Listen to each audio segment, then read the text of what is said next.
These are the vacancies. So here effective strength is equal to strength of the house minus the vacancies. Strength of the house minus the vacancies. What I will write here? 230. This is the effective strength. That is the then strength. The simple majority will be 230 divided by 2. Sorry, the effective majority will be 230 divided by 2 plus 1. The effective strength is counted here. In absolute majority, whether you are absent, present, vacancies, it hardly matters. This number mattered. In case of simple majority, only those who are present and voting, they were counted. But here, the vacancies will not be counted. Here, whether you are absent, present, it hardly matters. That is why, that is the then strength. The constitution has used the then strength. We use it as effective strength. It is effective majority. This majority is required only in certain cases. You may write it here only. This majority is required. This majority is required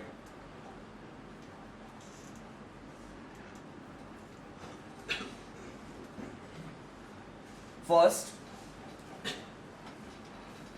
in the Rajya Sabha,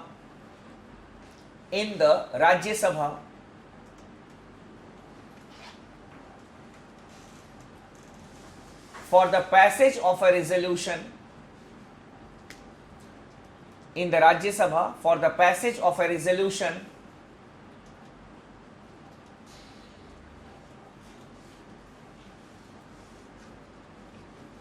for the removal of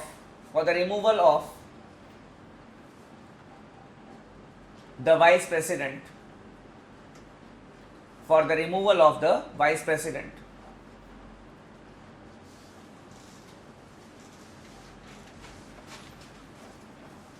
For the removal of the vice president, a resolution is introduced only in the Rajya Sabha, and the Rajya Sabha will have to pass it by an effective majority. Clear? So this effective majority is not required in the Lok Sabha, it is required in the Rajya Sabha. That is what we have written here. Clear? That is what we have written here. That is in the Rajya Sabha for the passage of a resolution for the removal of the vice president. Clear? Secondly, for the removal of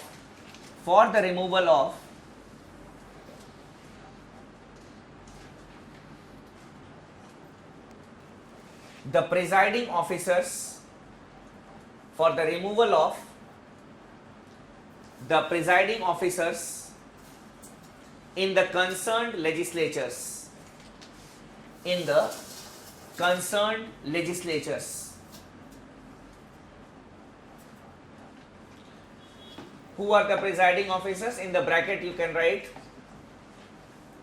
Deputy Chairman of Rajya Sabha, Deputy Chairman of Rajya Sabha,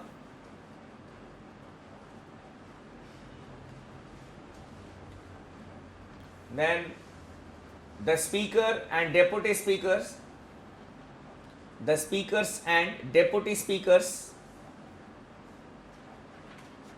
of Lok Sabha,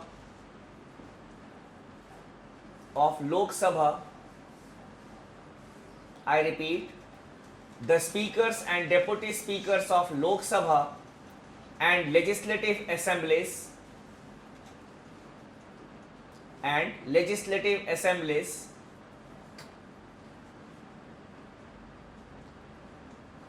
the Chairman and Deputy Chairman of Vidhan Parishad or legislative councils, the Chairman and Deputy Chairman of legislative councils. The cover term that is used is the presiding officers. You say, if the Speaker of the Kerala Assembly has to be removed, then the resolution has to be passed in the Kerala Legislative Assembly by this majority. In that particular assembly, or for example, if the chairman of the Legislative Council of Jammu and Kashmir has to be removed, then this majority will be required in the Legislative Council of Jammu and Kashmir only. If the speaker or deputy speaker of Lok Sabha has to be removed, this majority will be required in the Lok Sabha only. That is what we have written. So in a nutshell, to remove the presiding officers of the legislature, we use this majority. And that is why in the Rajya Sabha this majority is required for the passage of a resolution for the removal of the vice president. Why? Because the vice president is the chairman of the Rajya Sabha. He is the ex officio chairman of the Rajya Sabha. Clear? Now coming to the fourth type of majority, that is the special majority.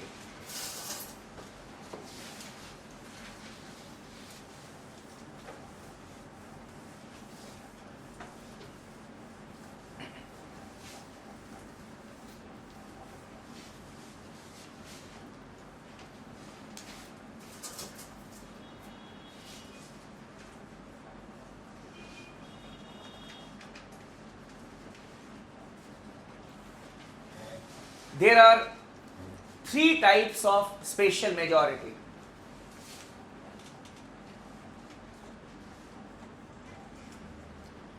There are three types of special majority. First,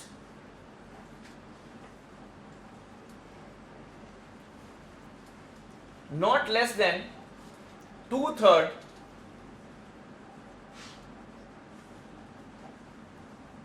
of the members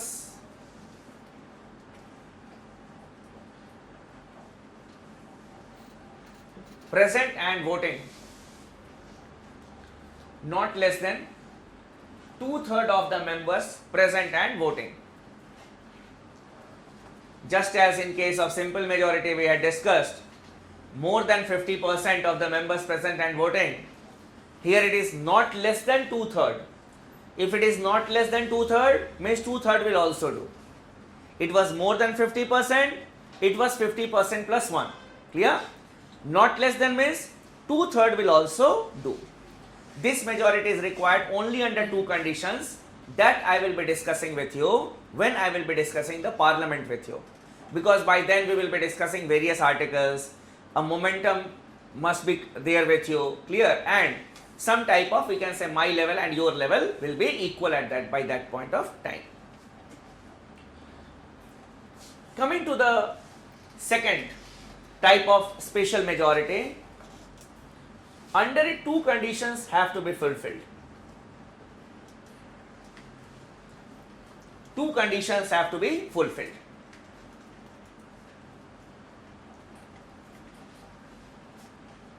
First,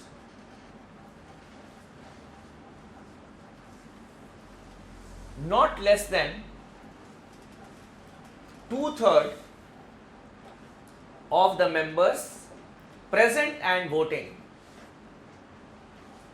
Not less than 2/3 of the members present and voting.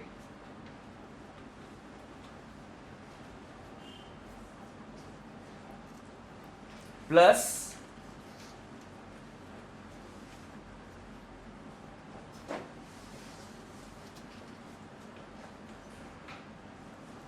the absolute majority of the House. Plus the absolute majority of the House. So both the conditions have to be fulfilled. It is not either or. Both the conditions have to be fulfilled. For example, if we have 545 members in the Lok Sabha, if we have 545 members in the Lok Sabha and out of that 450 members are present and voting,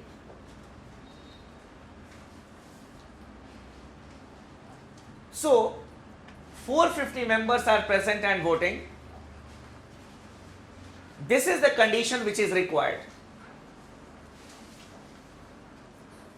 300 is the 2/3 of 450. Suppose this is the number required, 273, because it is more than 50% of 545, absolute majority. Suppose 298 members, they vote in favor of the bill if the bill will be passed. Out of 450 members who are present and voting, 298 members, they vote in favor of the bill if the bill will be passed? No, the bill will not be passed. Why? Because this condition may be fulfilled, but 298 is not the 2/3 of 450. If it is 300 or more than that, both the conditions are being fulfilled. Now coming to the flip side of it.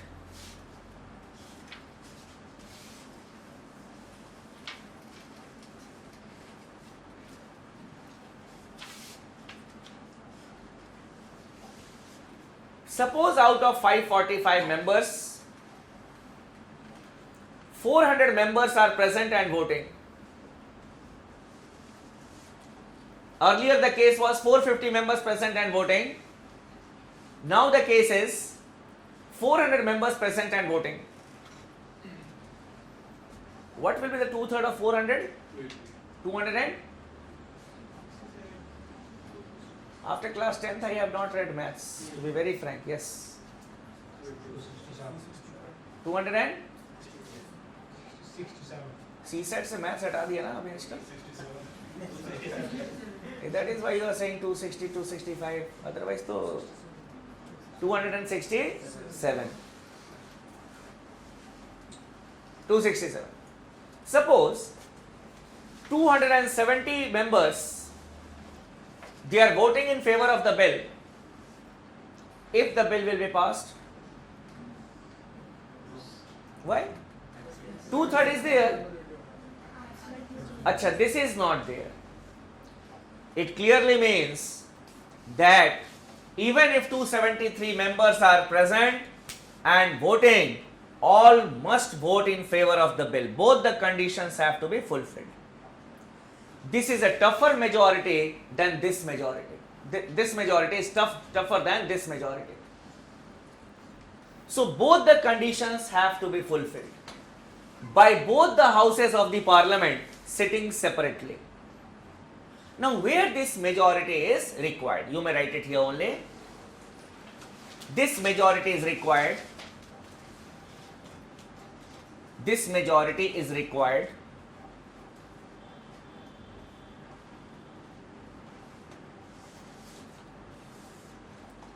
first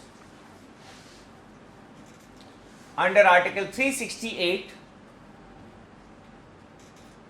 under Article 368 for the amendment to the Constitution, for the amendment to the Constitution.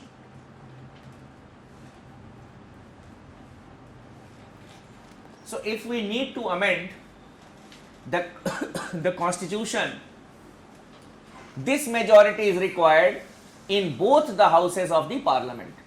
Clear? Secondly, for the passage of a resolution, for the passage of a resolution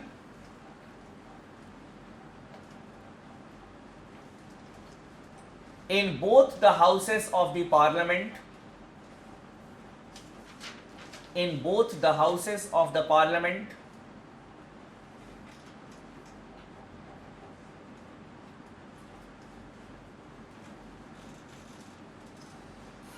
for the removal of a judge of the Supreme Court and High Courts judge of Supreme Court and High Courts,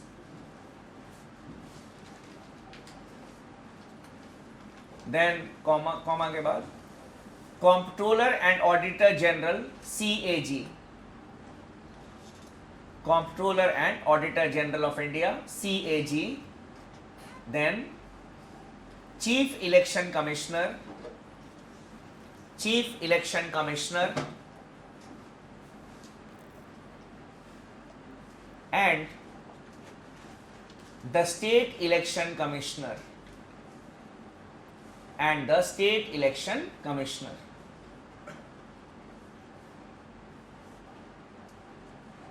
So to remove these officials, this majority is required in both the houses of the parliament. Clear? Both the houses of the parliament will pass a resolution, and after that the president will remove these officers. And thirdly, in the state legislative assembly, in the state legislative assembly,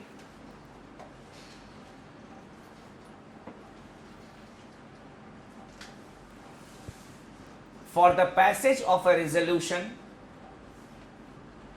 for the passage of a resolution,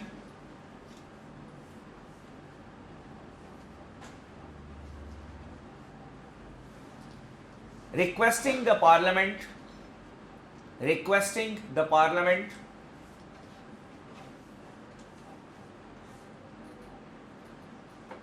to create or abolish, requesting the parliament to create or abolish a legislative council for the state, a legislative council for the state,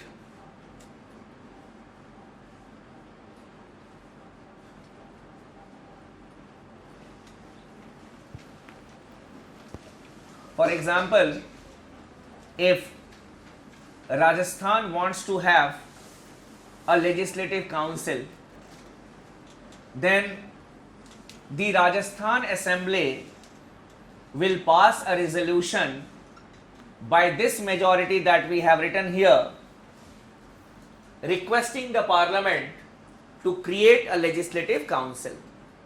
For example, if you people are the legislative assembly of Kerala, or we can say Tamil Nadu, and if you people pass a resolution that we want to have a legislative council in the state, and you pass the resolution by this majority, then only the parliament can create a legislative council for you. Or if there is an existing legislative council in any of the states, for example, in Uttar Pradesh, if the UP State Assembly passes a resolution by this majority requesting the parliament to abolish the legislative council, then only the parliament can abolish it. In the parliament, this majority is not required, but in the legislative assembly, this majority will be required. These are the conditions under which this special majority will be required. Clear? Next, the third type of special majority is under Article 61 of the Constitution. It is for the impeachment of the president.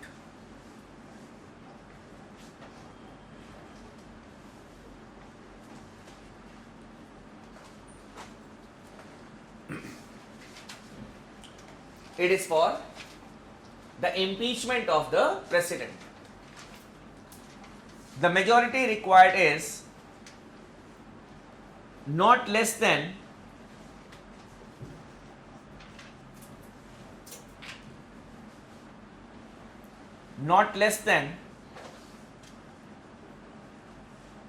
2/3 of the total strength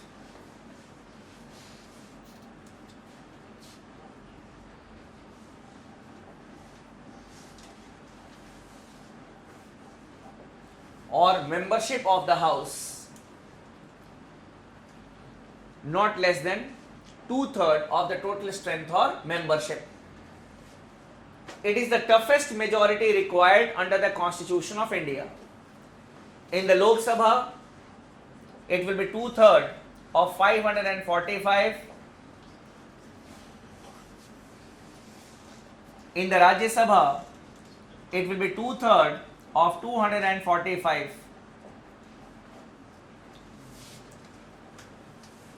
This is the toughest majority required under the Constitution of India.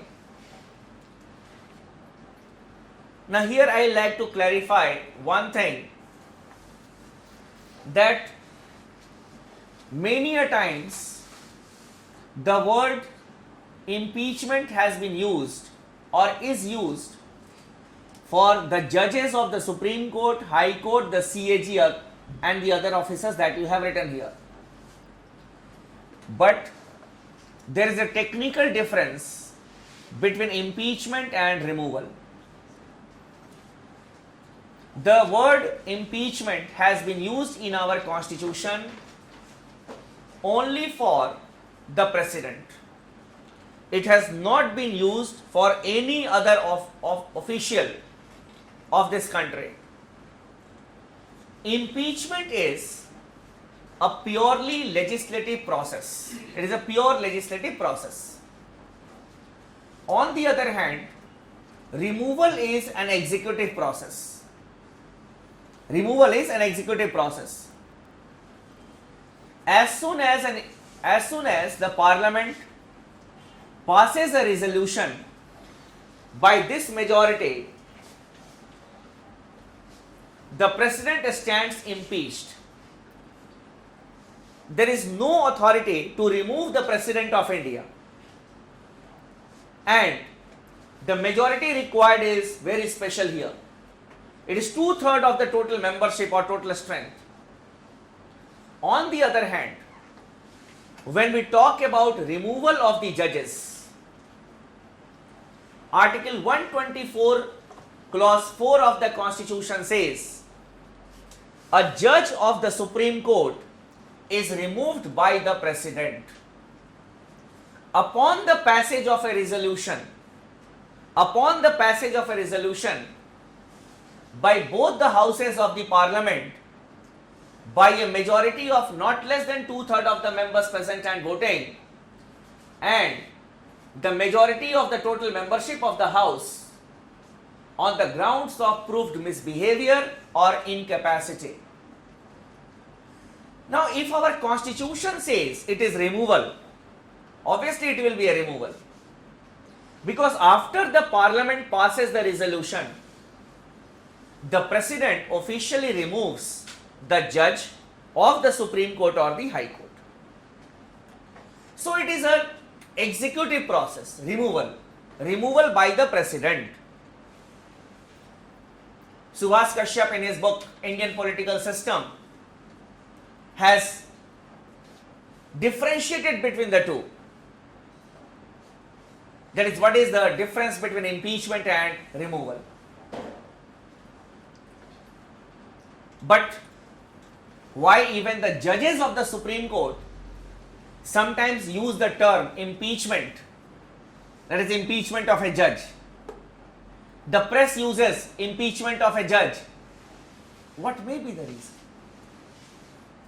It is because of the important role that is played by the Parliament in the process of the removal. That is, if both the houses of the Parliament pass a resolution with this majority, then the President is bound to remove that particular judge or the CAG or the Chief Election Commissioner. So as the Parliament plays a major role in the process, that is why they may have interpreted that it is an impeachment. But technically speaking, as a student of the Constitution, as a student of Indian politics, I can say that under the Constitution of India, it is only the President of India who is to be impeached. All others are removed. This is the basic difference between impeachment, and there is another difference. The president is impeached on the grounds of violation of the constitution, and here the ground is also different. In the case of judge of the Supreme Court or High Court, it is proved incapacity. It is proved misbehavior or incapacity, not violation of the constitution. But I told you the reason that why when the judges say that or interpret that, it can be, it is an impeachment, not a removal. But technically it is an impeachment. These are the different type of majorities which are required under the Constitution of India. I will be using it from time to time, but yes, it was just for your understanding now in the beginning. Whenever I will be using that this majority is required, I will tell you the again we can say all the aspects, so that when you will have when you will hear the things again and again, that will be there in the mind and there will be no need to mug them up.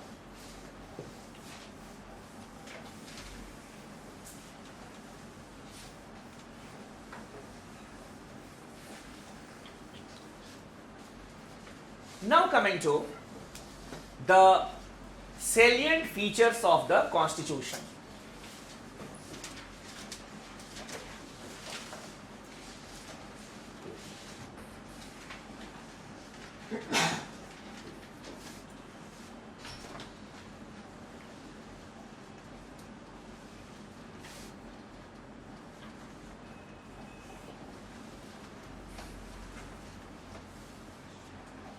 Salient or the basic features of the Constitution.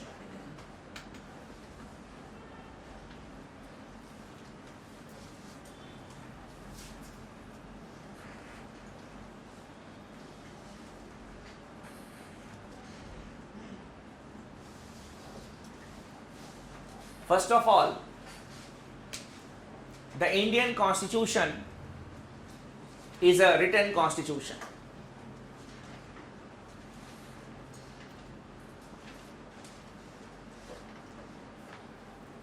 It is a written constitution. Now, when we say a written constitution, a written constitution is that constitution which have been codified. Codification means the things have been systematically arranged in one document. That is known as written constitution. You may write it.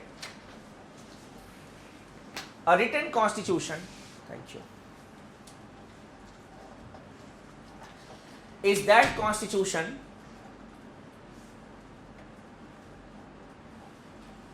the provisions of which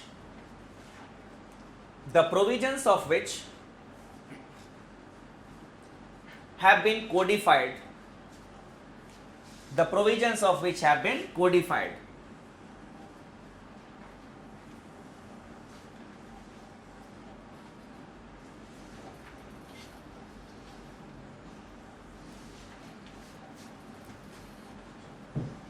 Codification means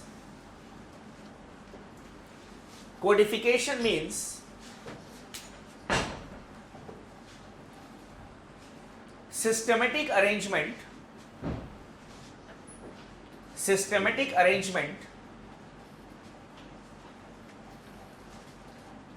of the various provisions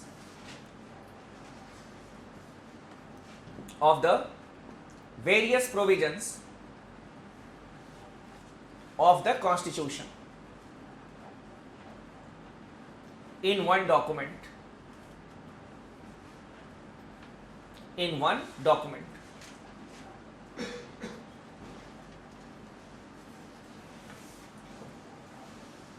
On the other hand, an unwritten constitution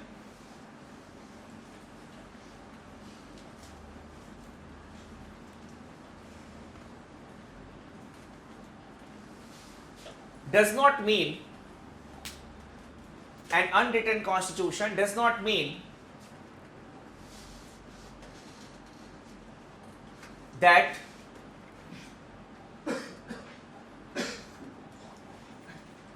the provisions have not been written down,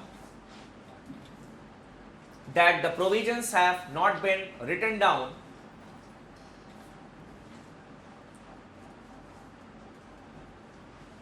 but